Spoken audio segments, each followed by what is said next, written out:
Okay, buckle up because you are not going to believe this. It all started with a head rush, or maybe a blackout.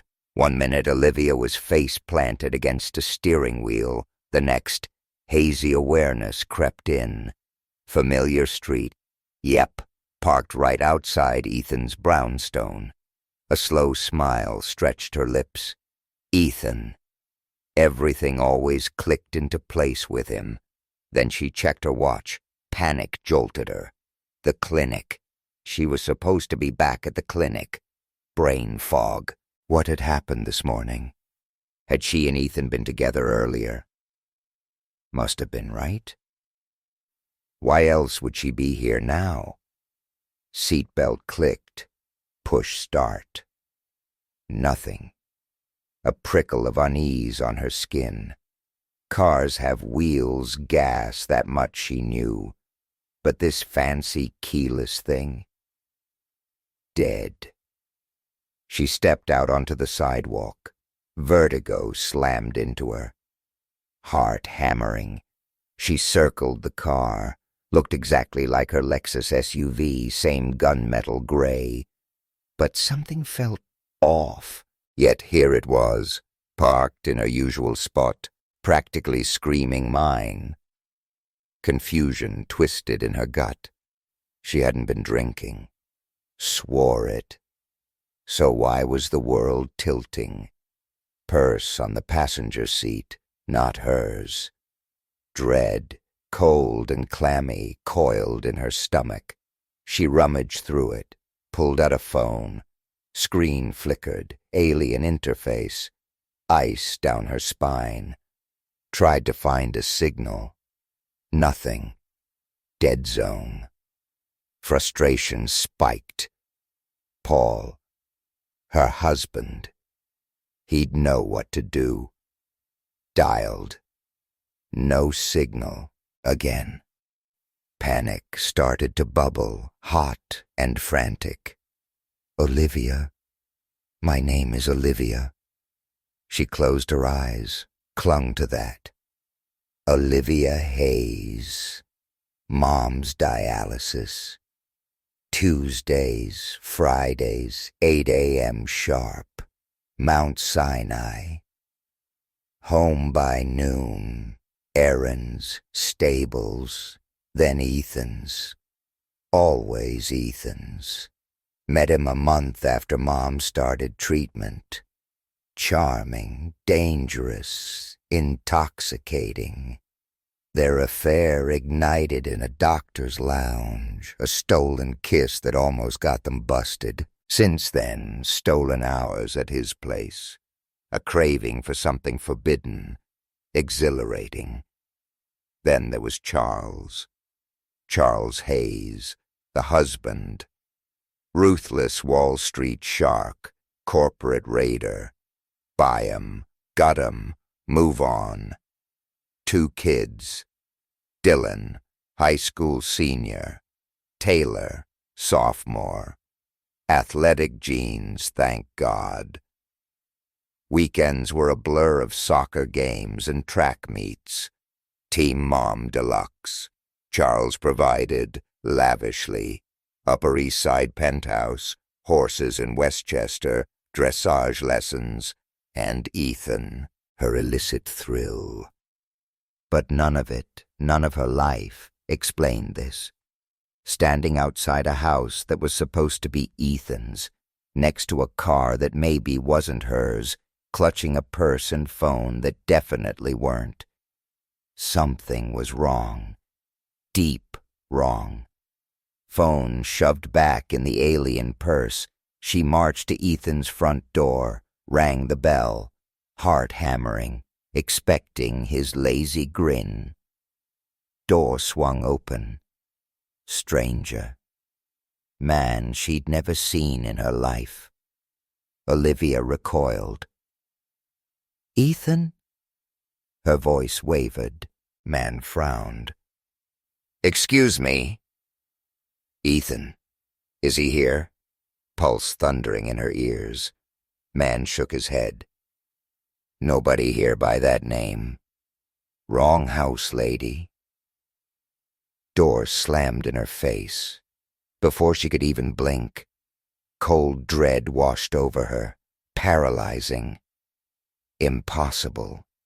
She'd just been inside, with Ethan. Hadn't she?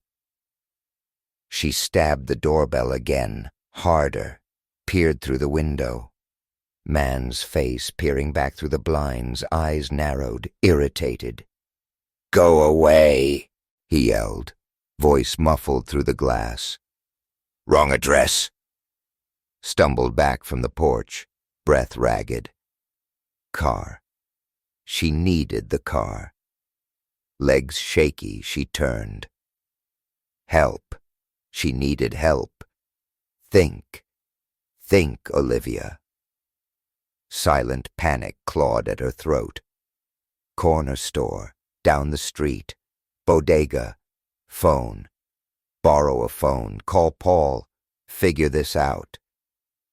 Just as she reached the bodega entrance, she saw it, the car, the maybe not her car, driving away, down the street. "Hey!" she yelled.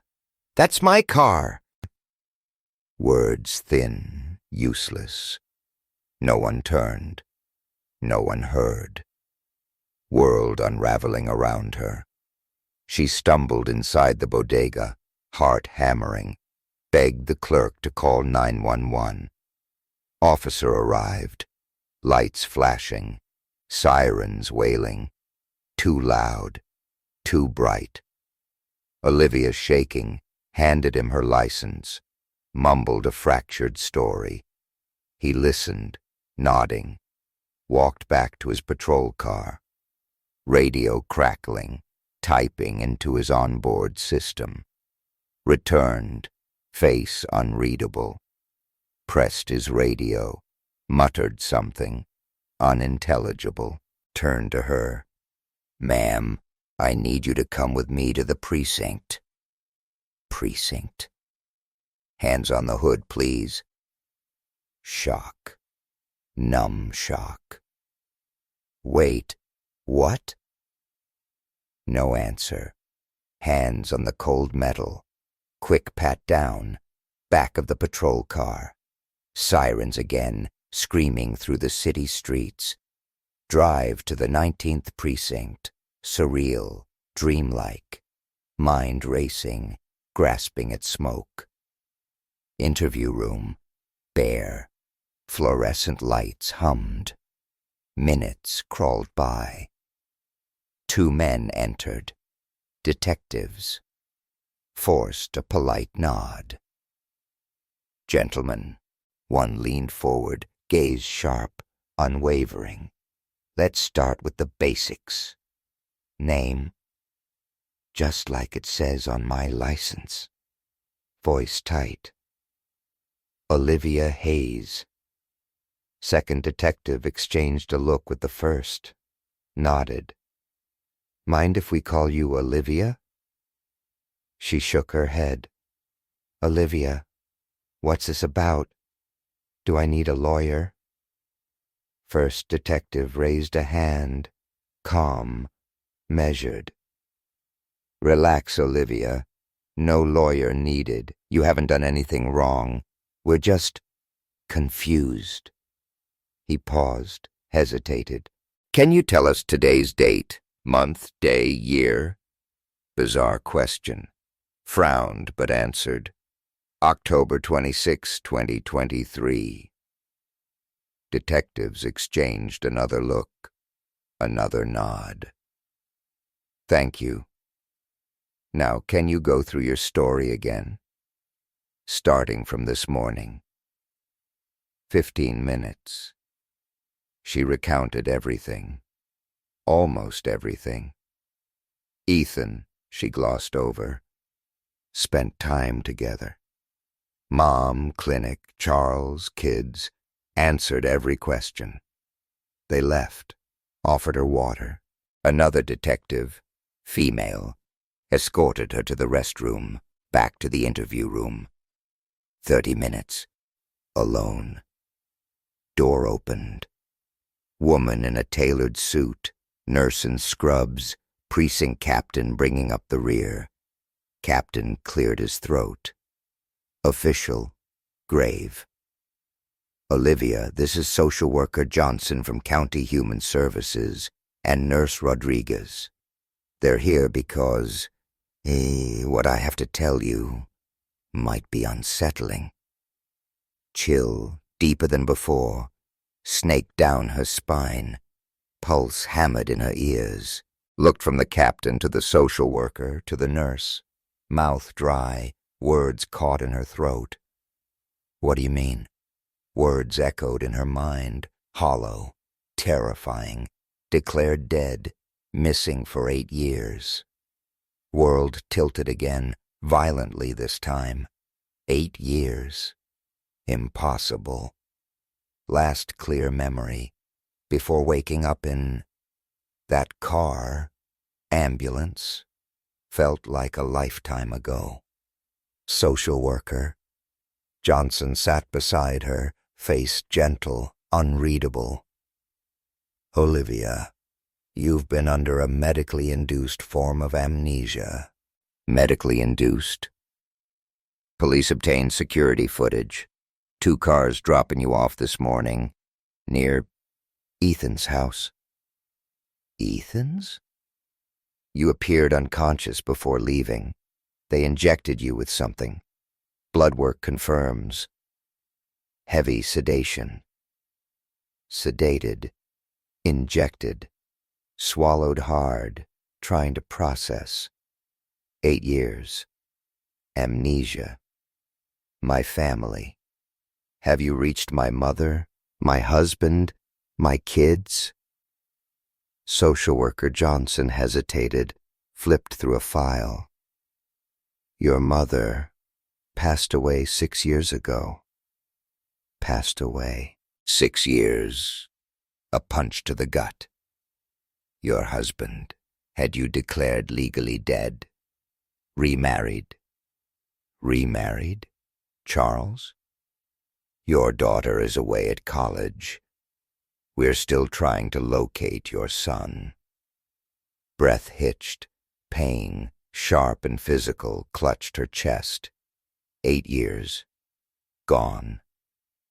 Did no one look for me? Social worker Johnson sighed, voice quiet, firm. Your car was found, submerged in the East River near Mount Sinai. They assumed the worst. East River. Submerged. Ethan told authorities. You were with him. When armed men broke in, he was badly injured. When he regained consciousness, you were gone. Armed men. Broke in. Ethan injured. Police investigated your husband. Nothing came of it. Exhaustion slammed into her, bone deep. Social worker Johnson urged her to rest. Rest. Impossible. When Olivia woke, she was in a hospital bed, wheeled off for dialysis. Dialysis? Body weak, mind racing, a whirlwind of fragmented information. Lost 8 years. Truth. A terrifying fractured thing beginning to unfold. Later that day, social worker Johnson returned, face even more grave. Olivia, there's something else. Something else? As far as the state is concerned, you don't exist. Don't exist? No assets, no insurance. Social services will be assisting you. No assets, no insurance, nothing. Your daughter will be here tomorrow. She's reaching out to your son and your ex-husband. Ex-husband. Clenched her fists. Ex-husband, never divorced. That night, sleep a distant memory. Memories swirled, scattered puzzle pieces, refusing to connect. Elliptical machine, treadmill, Woman's face. Isabella? Nothing concrete. Then Taylor arrived. Her daughter, beautiful, grown-up Taylor, froze in the doorway, face crumpled. "Mom?" Tears choked Olivia. "Taylor." They embraced. World disappeared. Just mother and daughter. Hours blurred. Taylor filled in the blanks. High school graduation, her funeral, Charles moving on, Dylan married, grandson. She'd missed it all. Taylor mentioned Charles moving overseas. Stab of betrayal. He hadn't just moved on, he'd erased her. Then came the visit that shattered the last remnants of her resolve. Police captain entered the room, face grim. "Olivia, we traced the car that dropped you off, registered to a corporate shell, owned by your ex-husband, Charles. The house it was found near. He bought it 2 weeks before you disappeared. 2 weeks. Premeditated. Listed resident, Isabella Diaz.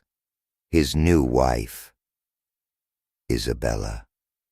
The face. Stomach lurched. Isabella. We found evidence. Basement. Used to restrain someone. Long term. Restrain. Medicine containers. Suggest you were kept in a state of sedation. Sedation. Amnesia. Exercise machines. Wrist and ankle restraints. Photos of you. Bound. It's all there. Bound. Photos. DA is preparing to indict Charles and Isabella. Indict. Unfortunately, they fled. Country without extradition. Fled. Beyond reach. Shock morphed into rage. He had done this. Stolen her life. Her children. Her memories. Then came the final blow. Taylor clutched a letter, hands trembling.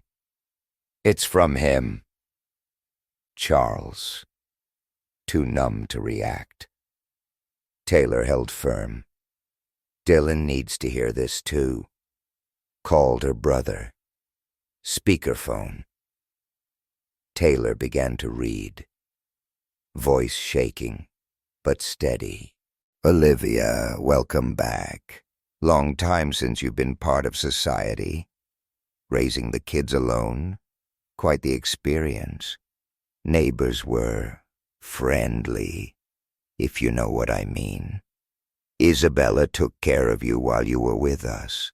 You two grew close, months before I even stepped in. Police were watching, you see. Eventually they stopped caring, just like I did." Olivia's breath caught, each word a shard of glass.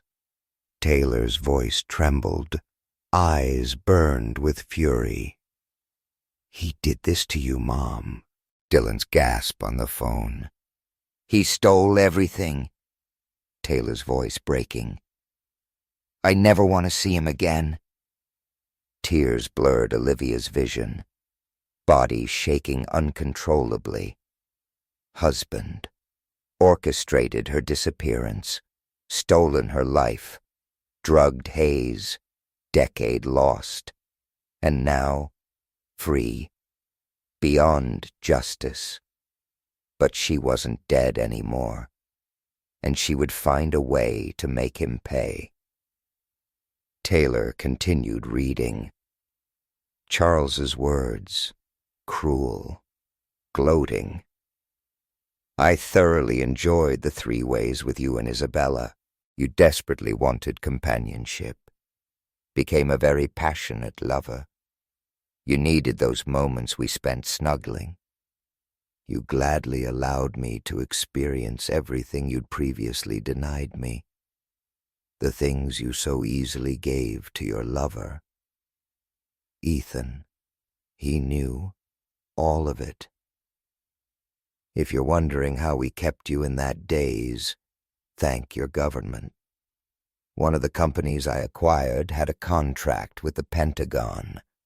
Somehow that company ended up with a copy of the Groundhog Day project. Top secret document. Military developed this for terrorist interrogations. Anesthesia, ecstasy, one other chemical compound. You completely lost your short-term memory, but remembered everything about your past. Perfect for them. Torture the hell out of you. Next day, you wouldn't remember a thing. Eliminated embarrassing interviews, tell-all books, congressional hearings. You always recognized me, begged me to help you escape. You could never remember we'd done this countless times before. Your own real-life Groundhog Day. I promised I would set you free. Promise kept. Groundhog Day. Repeated torture. Memory wiped. Isabella and you were together 6 days a week. You were on your own most Sundays. She says she's going to miss you. Took care of you. Administered each day's medicine. You sleeping almost 12 hours a day. Really didn't have time to go crazy. She withheld food a few times to make sure you kept up with your physical fitness. Even got pretty good at cutting your hair. Withheld food, cut her hair. Isabella. Unlike you, I was completely faithful. Until you disappeared. Hired Isabella straight out of high school. Not the brightest candle. Still believes this was a clandestine government operation. After all, I did have that top-secret document. Her employment contract specified she'd be tortured and killed if she ever disclosed anything about you. Little did I know, over the next 8 years, we'd fall in love. Get married. You really became a fan of paperback romance novels. I think you finished at least one a day. Only recorded music to listen to. It'll take you a while to catch up on all the changes in the world. Game show hosts running things. Draft dodgers telling us who is and isn't patriotic. Crazy. Glad I'm headed overseas. Guess you thought you could have your affair with Ethan? Keep me in the dark? Didn't quite work out that way, did it? That last morning, the day you disappeared, you two never knew what hit you. My people were able to inject you while you were busy humping away. Ethan didn't fare too well either. If he were like one of your horses, think the word is gelding. You get the idea. Even if he were able, told that kind of injury leaves a lot of scar tissue, making things nearly unusable. Sorry about your mother. Think her life whittled away missing you. On the other hand, kids got over you rather quickly, going to miss them. But they're grown up now. After they see the size of the trusts I set up for them, they'll forget about me quickly. If only we had a prenuptial agreement. Wasn't about to turn over $20 million to you and your lover. Can you believe it? You have to disappear for 7 years before you can be declared dead. Blame the government. I'd have released you sooner if not for that. Good news is, over those 7 years my company more than tripled in value. Apologize for stretching this out, but the sale of my business took 6 months longer than I expected. Finally went through a few weeks ago. Worth my time to stick around. Have to admit, there was another reason to string you along for 7 years. Remember those $1 million life insurance policies we signed up for when we got married? Agreed to an annual 10% increase in face value each year. as long as we had no medical issues, added 10% of the face value without requiring a physical. When you first disappeared, you were covered for just over $5 million. By the time I cashed it in, over $10 million. Made economic sense to do it this way. With your accounting background, you can appreciate that. Didn't keep that money. Split it into trusts for Taylor and Dylan. Worked well. Didn't have to share any of my money with them. Since you are officially dead, all our assets are overseas with me. Did give Taylor a little extra to help you out. You're still young enough to find a nice man. Bet you'll get rich selling this story to the tabloids. Feel pretty good about leaving you something to look forward to. You might wonder why I didn't just kill you. How is that revenge? No suffering involved. You simply turned to dust. Don't even know it.